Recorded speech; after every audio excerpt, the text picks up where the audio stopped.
নমস্কার বন্ধুরা, আশা করি আপনারা সবাই ভালো আছেন। আমিও ভালো আছি।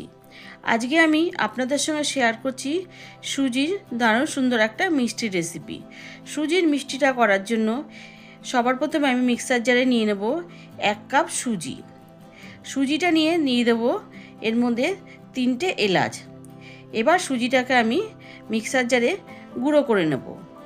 দেখুন সুজিটা গুঁড়ো করা হয়ে গেছে।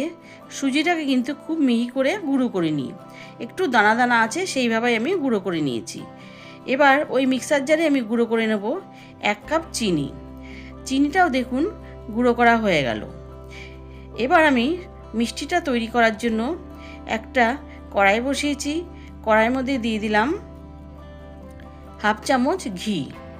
এবার ঘিটাকেও মেল্ট হতে দেবো। ঘিটা দেখুন মেল্ট হয়ে গেছে। এবার এর মধ্যে আমি দিয়ে দেবো 1/2 বাটি মতন নারকেল কোড়া। নারকেল কোড়াটা দিয়েও আমি 2 মিনিট মতন একটু ভেজে নেব। 2 মিনিট ভাজা হয়ে গেলে দিয়ে দেবো গুঁড়ো করে রাখা সুজিটাকে। সুজিটাকে আমি ভেজে নেব। সুজিটাকে খুব হালকা আঁচে ভেজে নিতে হবে, যাতে সুজিটা লাল না হয়ে যায়। দেখুন সুজিটা ভাজা হয়ে গেছে। এবার এর মধ্যে দিয়ে দিলাম 1 কাপ দুধ। দুধটা দিয়ে প্রথমে একটু আমি মিশিয়ে নিলাম। মিশিয়ে নিয়ে এর মধ্যে দিয়ে দেবো আমি আরও 1 কাপ দুধ। দিয়ে দিলাম গুঁড়ো করে রাখা চিনি দিয়ে এবার আমি সুজি, দুধ আর চিনির গুঁড়োটা ভালোভাবে 5 মিনিট মতন জাল করে নেব। আর গ্যাসটাকে কিন্তু লো টু মিডিয়ামে রাখবো। দেখুন জাল করতে করতে সুজিটা অনেকটাই শুকিয়ে এসছে। এবার এর মধ্যে দিয়ে দেবো আমি আরও 1/2 চামচ মতন ঘি দিয়ে সুজিটাকে আমি আরও 3-4 মিনিট রান্না করে নেব, যাতে সুজির মধ্যে যে দুধটা দেওয়া ছিল দুধটা যাতে একদম শুকিয়ে আসে। দেখুন রান্না করতে করতে দুধটা একদম শুকিয়ে গেছে এবং সুজির মণ্ডটা একদম তৈরি হয়ে গেছে। এবার আমি সুজির মণ্ডটাকে একটা থালার মধ্যে নিয়ে নেব। থালার মধ্যে নিয়ে এবার এর মধ্যে দিয়ে দেবো আমি 3 চামচ মতন গুঁড়ো দুধ দিয়ে এবার দিয়ে দেবো একটু আবারও ঘিটা আমি এখানে হাতে নিয়ে নেব। নিয়ে সুজির মণ্ডটাকে ভালো করে যেভাবে আমরা আটা মাখি সেইভাবে মেখে নেব। বন্ধুরা, সামনেই দোল পূর্ণিমা। আপনারা এই দোল পূর্ণিমাতে বানিয়ে নিতে পারেন এই সুজির মিষ্টিটা। বানানো কিন্তু খুবই সহজ, খেতেও কিন্তু দারুণ হয়। দেখুন আমি মণ্ডটাকে সুন্দরভাবে মেখে নিলাম।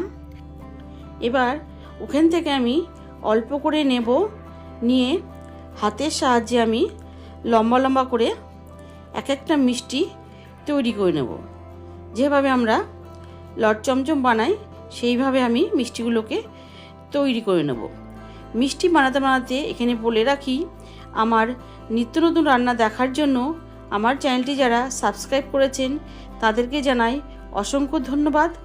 আর আমার চ্যানেলটি যারা প্রথম দেখছেন তারা অবশ্যই আমার চ্যানেলটিকে সাবস্ক্রাইব করে আমার পাশে থাকবেন। আর পাশে থাকা বেল আইকনটি প্রেস করে দেবেন। যখন আমি নতুন ভিডিও দেব তার আপডেট সবার আগে আপনাদের কাছে পৌঁছে যাবে। দেখুন কথা বলতে বলতে আমার সব মিষ্টিগুলো বানানো হয়ে গেছে। এবার একটা আমি ছিদ্রযুক্ত থালার মধ্যে ঘি মাখিয়ে নিয়ে সব মিষ্টিগুলোকে আমি সাজিয়ে নেব আর একটু ফাঁকা ফাঁকা করে রাখবো। দেখুন সব মিষ্টিগুলো রাখা হয়ে গেছে।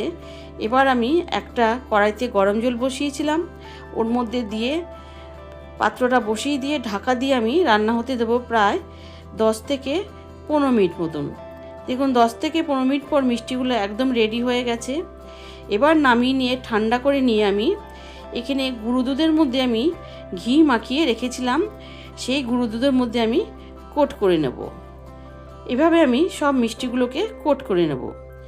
কেমন লাগলো আমার আজকের মিষ্টি রেসিপি অবশ্যই জানাবেন। ভালো লাগলে লাইক করবেন। আপনারা সুস্থ থাকবেন, ভালো থাকবেন, দোল খুব ভালো কাটান। আবার ফিরে আসবো নতুন রেসিপি নিয়ে। ধন্যবাদ।